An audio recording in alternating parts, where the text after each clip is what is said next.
Spend a minute and say why an owner is really going to go south if they don't own the financial manager box. It's their money. Like, no one's going to care like you care. And you can't abdicate that responsibility. Just delegate it, get rid of it, because I don't really like it. I know.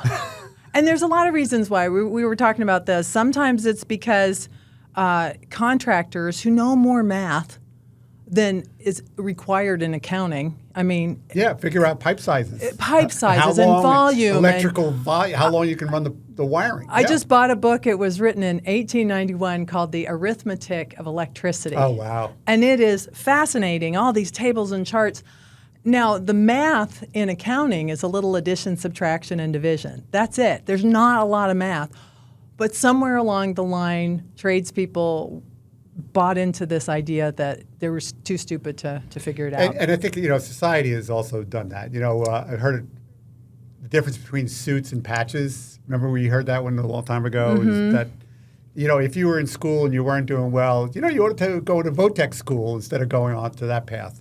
And so this reinforced that you don't really need to know accounting. I'll take care of it as a GM or as a CFO.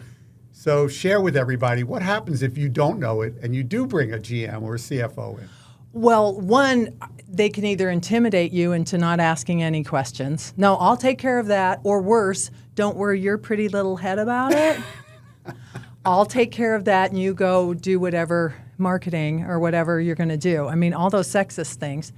I think some of it, too, is societal. I know growing up, we never talked about money. Never talked about money. It was considered bad form. You would never tell anybody how much you made, was what people told me. However, in every job I ever had, I knew what everybody else made.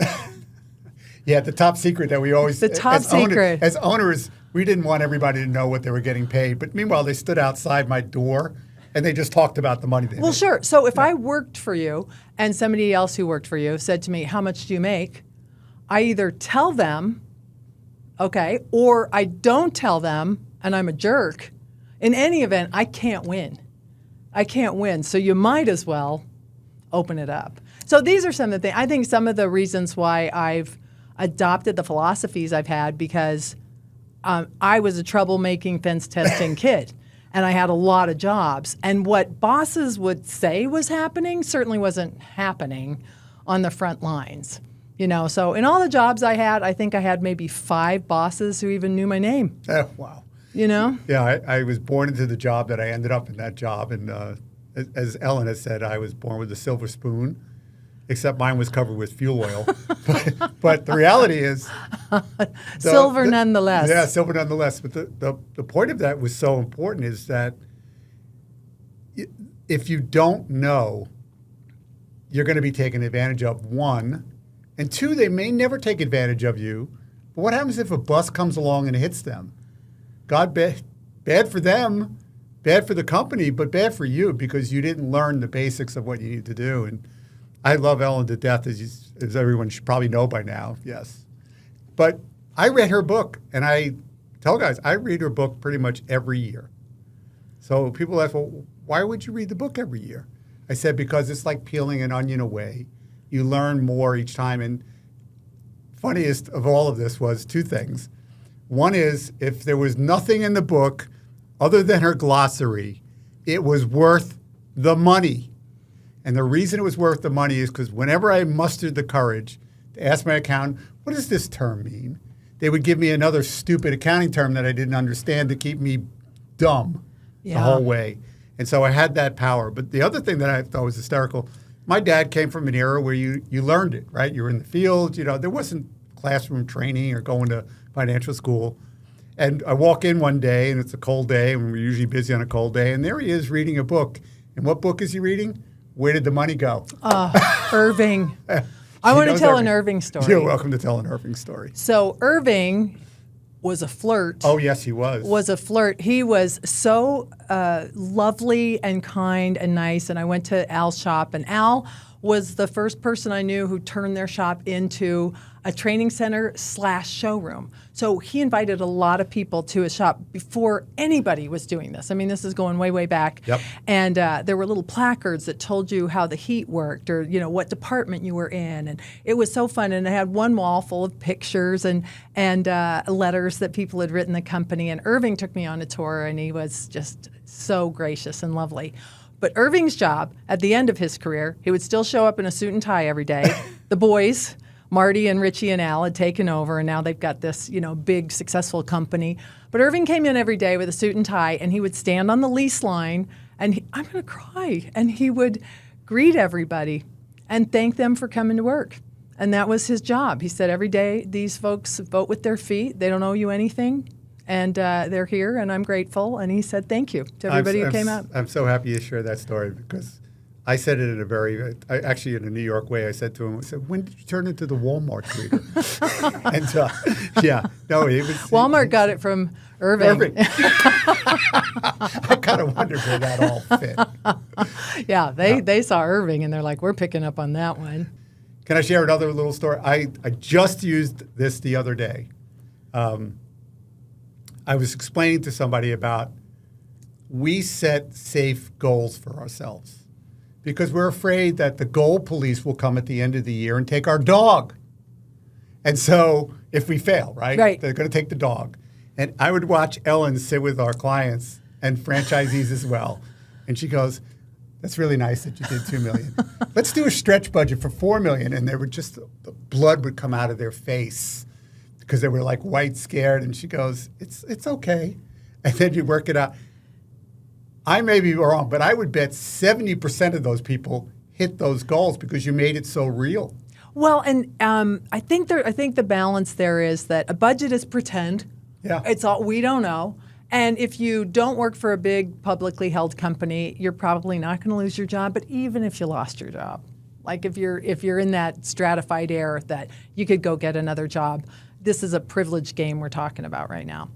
But suppose you as an independent business owner set a goal and you don't hit it. Nobody comes and takes your job, but it may cause you to start thinking of new ideas. But where I am now is if you could set a goal that is juicy enough to get you excited, but not so big that it collapses you. Like if I said, let's do $1 billion this year. Yeah. There's no way. It's too big.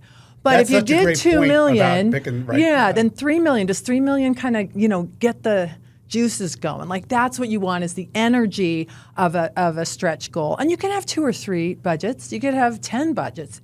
If we buy another company, if something bad happens, you could change the scenarios. Shop. All that stuff, and that's how you imagine it into being. Is what would that company look like? How would the owner of that company act? There's an expression to fake it till you make it, which I do not like. I don't like it either. No. But it's helpful. But you can reframe it. Right. Yes. You could reframe it like act as if. What if I acted as if I had a $10 million company? Because I don't know about you, but the imposter syndrome still...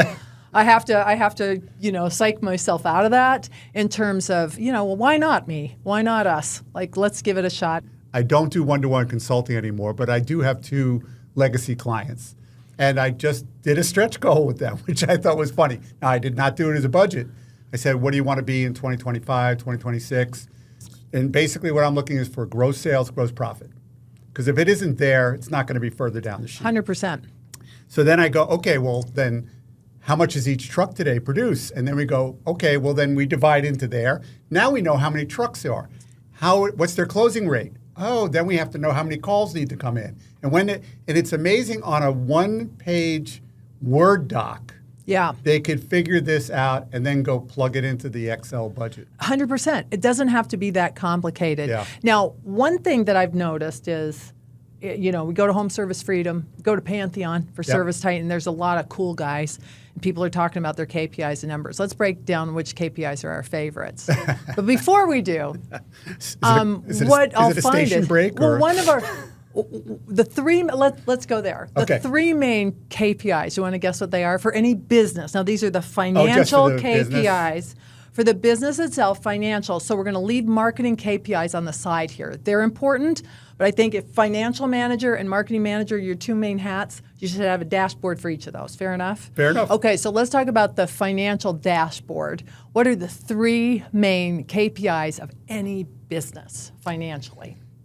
For me, financially, I need to know what the gross sales and gross profit, like I said, because if I don't Well, know those sales is one. Yeah, if it's not on the top line, people talk to me all the time about, I'm $100 million in sales. I go, is there more money coming in your bank account than going out? Because if it isn't, I don't really want to talk about it. Well, so sales is one, Yep. and then the second one is profit. Profit. Right, because I know people who've doubled, tripled in sales, but none of it made it to the bottom line. Exactly. And that's when people start saying, well, don't you want to know my net profit? I go, I can kill anybody's net profit. I'll just pay you more. I'll take care of your landscaping. I can make your money disappear. Now, net profit is important. That is gold right there, Yeah. by the way. I just want to Thank you. underline what you just said. Net- Okay. See, you're a good teacher. You know, I'm It only learning took from 30 you. years, Yeah. but you got it.